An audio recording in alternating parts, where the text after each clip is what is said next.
با فیض و به احسانش ماهی رمضان آمد، با رزق فراوانش ماهی رمضان آمد. با فیض و به احسانش ماهی رمضان آمد، با رزق فراوانش ماهی رمضان آمد. زین امر خداوندی سرپیچ مکن هرگز، زین امر خداوندی سرپیچ مکن هرگز. ای بنده به فرمانش ماهی رمضان آمد، ای بنده به فرمانش ماهی رمضان آمد.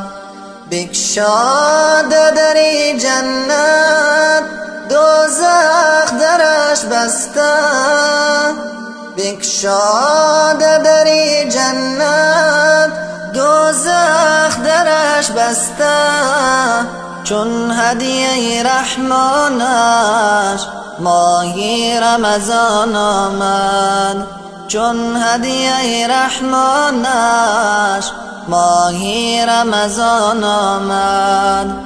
از تشنگی ترسانی و از گشنگی لرزانی، از تشنگی ترسانی و از گشنگی لرزانی.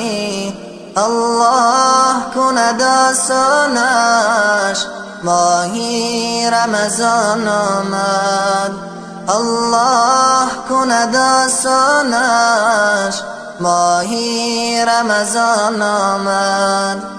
یک ماه به ما مهمان، یک ماهی پر از احسان، یک ماه به ما مهمان، یک ماهی پر از احسان.